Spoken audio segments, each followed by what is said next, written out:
Professeur Didier Raoult, que pouvez-vous nous dire concernant l'épidémie de monkeypox?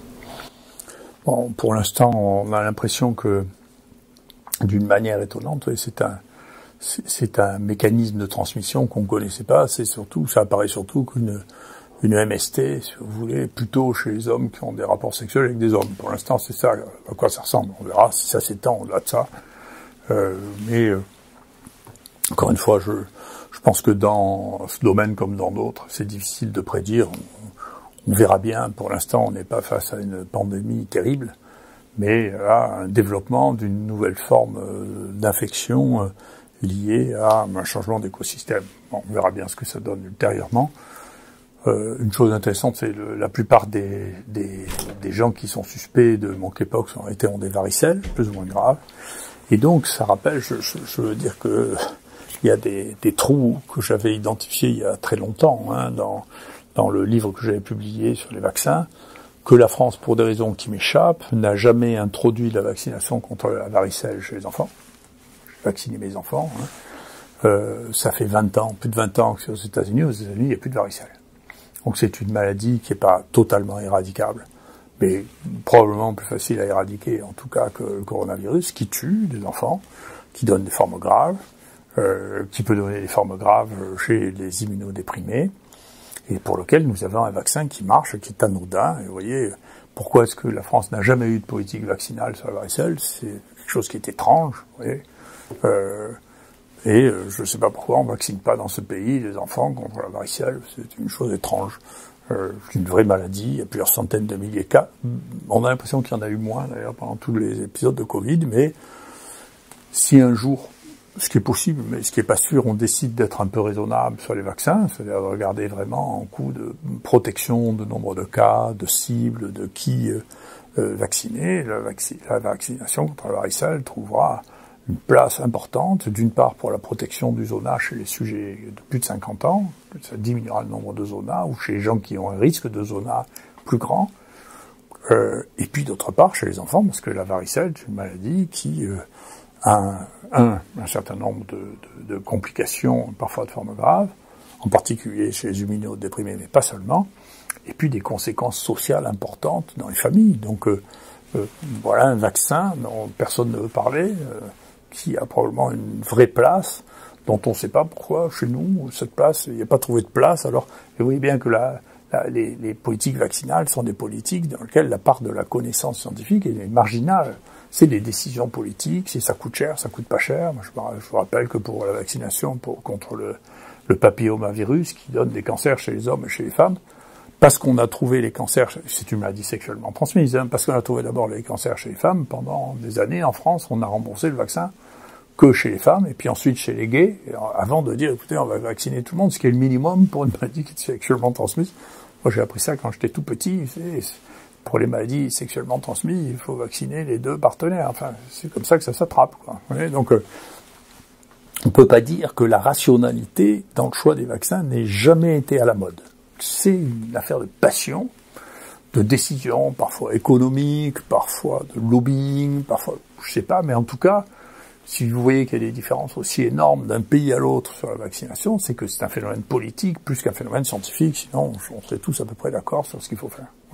Donc il y a une vraie question, et la varicelle pose cette question, donc du coup on voit beaucoup plus de varicelle, si vous voulez, et d'ailleurs de manière intéressante, un de mes collaborateurs me disait, nous, quand on était jeunes, qu'il y avait encore de la variole, quand j'ai commencé mes études, on différenciait la variole et la varicelle par le fait qu'il y avait c'est des vésicules, hein, qu'on a, puis qui viennent des pustules, et que dans la varicelle, il n'y en avait pas, alors qu'il y en avait sur la paume des mains, alors qu'il y en avait dans la variole. Et là, maintenant, on voit des varicelles, comme il n'y a plus de variole, que c'est plus un phénomène de distinction entre les deux, bien sûr, il y a des varicelles sur lesquelles il y a des lésions sur les mains aussi. Voilà, donc c'est pas un signe clinique qui permette réellement de les distinguer. Voilà.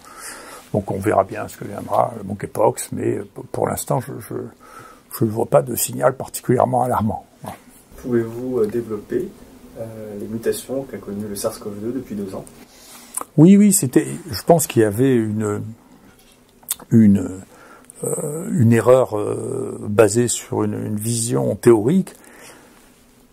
C'est compliqué. Quand les virus sont devenus des virus humains, dont l'épidémie et la transmission est exclusivement humaine.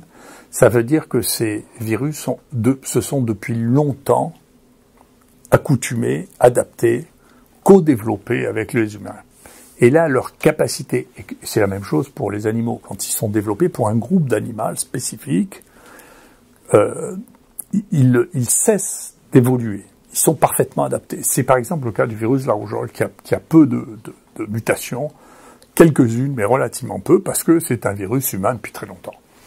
Les virus qui sont humains depuis peu de temps, eux, au contraire, n'ont pas trouvé leur forme définitive. Ils s'adaptent petit à petit.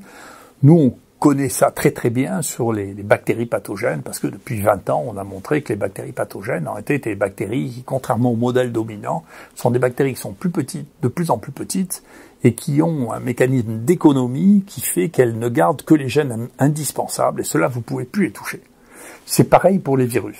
Donc si on compare, si on regarde des virus qui ont fini leur évolution, leur capacité à changer est relativement plus faible. Et puis, il y a pour les virus ARN une question, c'est que s'il y a tellement de mutations, il y a tellement d'erreurs quand on duplique de l'ARN que pendant longtemps on a pensé qu'on ne pouvait pas avoir de grands virus ARN. Alors, ces coronavirus, ce que l'on a actuellement, sont des grands virus ARN et donc ça veut dire qu'ils ont un système de réparation qui fait que parmi les erreurs, il y en a qui sont réparées. Mais on pensait, jusqu'à avoir des dizaines de milliers de séquences, que ce système de réparation était relativement efficace.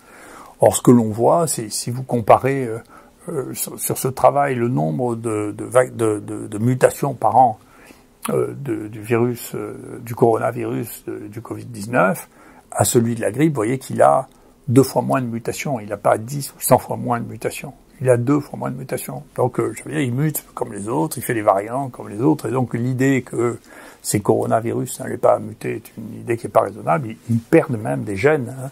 Il y a au moins 2 gènes, plus une partie dont on pensait qu'elle était absolument indispensable pour être pathogène, qui a disparu. Donc, bien sûr, les virus qui sont en cours de changement d'écosystème évoluent assez rapidement et ont une taille qui diminue en général au fur et à mesure qu'ils ont une adaptation qui est plus précise. Hein. Pouvez-vous développer le lien entre migration et recherche scientifique ? Oui, bien sûr, parce qu'on voit des choses. D'abord, il faut que vous sachiez, j'ai un point de vue, moi, qui est très biaisé par mon histoire personnelle. Mon père était professeur du service santé des armées, spécialiste en nutrition, un des premiers spécialistes en nutrition au monde. C'est comme ça que je suis né au Sénégal, parce qu'il avait construit, je crois, la première unité de recherche sur la nutrition tropicale. Et il a participé à la création de la FAO, qui est l'organisme de l'ONU pour la nutrition. Il a été... il obéissait pas beaucoup, c'était pire que moi. Il obéissait très peu, bien qu'il soit militaire, hein, il a fini général, mais il obéissait pas beaucoup, et au bout d'un moment, il a préféré se mettre en marge de l'armée et rentrer comme consultant à l'OMS. Et à l'OMS, on lui a demandé, en 63, de faire un bilan sur l'état nutritionnel de l'Algérie après l'indépendance. Et donc, vous allez voir cette image, ce qu'est l'image nutritionnelle de l'Algérie. Donc, mon père s'est occupé de redresser la situation en termes de nutrition, en faisant des choses que vous pourrez connaître chez moi, c'est-à-dire qu'il a dit qu'il fallait qu'il y ait une poudre pour les enfants qui soit faite avec des produits locaux et pas importés, Nestlé, mais faire une poudre locale, c'est ce qu'il a fait avec des pois chiches. D'ailleurs, vous voyez, les pois chiches redeviennent à la mode parce que c'est plein de protéines, les pois chiches.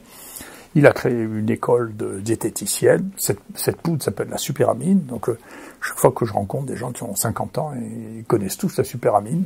Donc, mon père qui a mis au point la superamine. Et donc, il y a 3 usines de superamine qui ont été construites en Algérie pour nourrir les gosses. Ensuite, il a créé une école de diététicienne. Et ensuite, il a fait faire des menus pour les gosses pour que, à partir du moment où ils aillent à l'école, en mangeant à la cantine, ça couvre leurs besoins nutritionnels de la journée. Mais il faut voir que l'Algérie, au moment de l'indépendance, était dans un état de dénutrition qui n'était pas digne d'un département français. Donc, je ne sais pas si je vais me fâcher avec des gens qui étaient des soutiens importants pour moi, mais la réalité, c'est celle-là. Et l'espérance de vie, depuis que l'Algérie s'est séparée de la France, n'a pas cessé de grimper de manière considérable.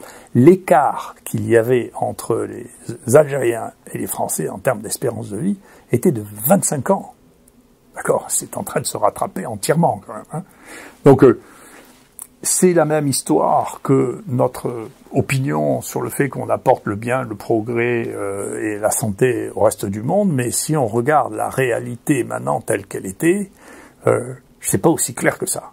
D'accord ? Donc si les gens voulaient se séparer, c'est qu'ils avaient des raisons de se séparer. Il faut se méfier actuellement du fait que la situation dans laquelle nous sommes ne fait pas rêver le reste du monde. C'est une situation quand on voyage, quand on va en Algérie, quand on va ailleurs, vous savez, notre monde ne fait plus rêver. Donc l'idée que nous sommes la lumière du monde est une idée qui est en train de basculer actuellement. Donc il faut y faire attention. Et ça se traduit avec le fait, pour revenir à la science, et donc tout ça c'est des données vérifiables, hein, vous regardez, c'est l'envers d'une data. Moi je vende jamais les données, hein, je spécule pas trop sur ce qui devrait être à côté de ce qui est.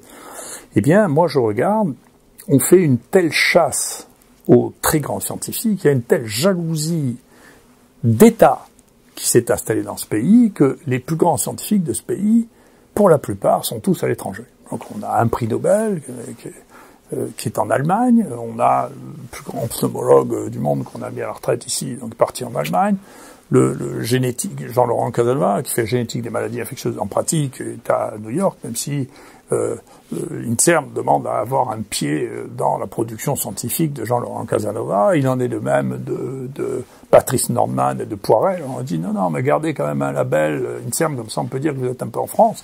Mais ils sont partis. Et donc, et je comprends bien qu'ils soient partis. Honnêtement, moi il y a 20 ans, je suis vraiment parti aussi avec ce qu'on m'a fait subir et avec ce que je suis scientifiquement. Donc il y a quand même une chasse à l'élite scientifique qui n'est plus acceptée comme élite scientifique dans ce pays, et donc qui s'en va.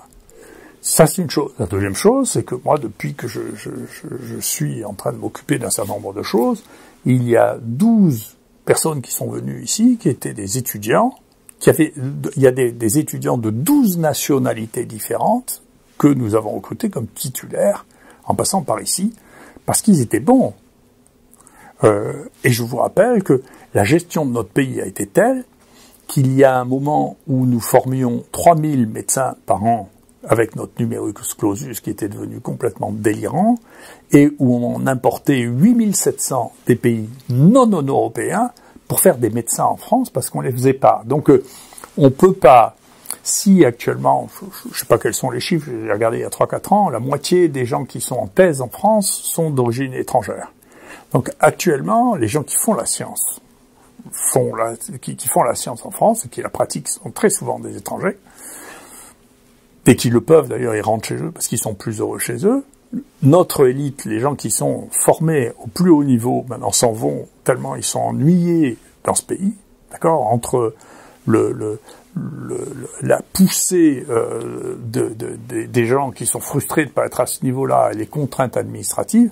Donc on a un vrai problème. On ne peut pas actuellement dire que la science française peut se passer de l'immigration, mais on devrait se poser la question, moi je le dis depuis longtemps, de savoir, attendez, mais comment on fait pour garder les gens qui sont très bons plutôt que de les laisser être persécutés.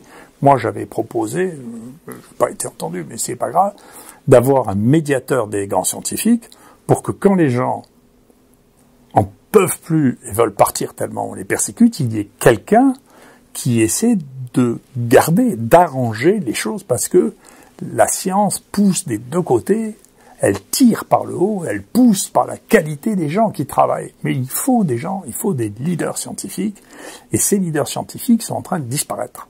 Alors, et donc ça c'est des chiffres aussi, il suffit de regarder, il y a 3-4 sites que vous pouvez regarder pour savoir qui sont les grands scientifiques français, et qui restent en France. Alors, vous n'avez pas toujours, parce que les gens, dans les highly cited, vous voyez qu'ils sont pas en France, où on marque qu'ils sont en France alors qu'ils ne le sont plus. Moi, je sais lire ça parce que je connais ce métier depuis 30 ans. Même en essayant d'arranger un peu la sauce, les highly cited représentent actuellement entre 2 et 2,5% des highly cited du monde. On était à 4,5% il y a quelques années, donc ça va extrêmement vite. Donc si ceci n'est pas pris comme une urgence, si ceci n'est pas pris réellement comme ça doit l'être, et qu'en plus de ça, on n'a plus la possibilité d'alimenter la recherche avec des gens qui ont envie de faire de la science, si vous voulez, et que la priorité de tout le monde, c'est soit de s'amuser, soit de gagner du fric, eh bien, il n'y aura plus de science du tout. Donc, encore une fois, les gens qui sont les plus motivés actuellement, que l'on voit, pour faire de la science, sont très souvent des étrangers. Il ne faut surtout pas couper ce fil-là, c'est essentiel. Tant qu'il existe, hein, tant que les gens préfèrent venir, sont d'accord pour venir ici plutôt que de rester à faire de la science chez eux ou d'aller la faire en Chine. Hein. Mais encore une fois, c'est un bénéfice considérable que l'on a d'avoir encore des gens qui souhaitent venir se former ici, à condition qu'on les traite correctement. Et donc on peut absolument pas couper ce fil.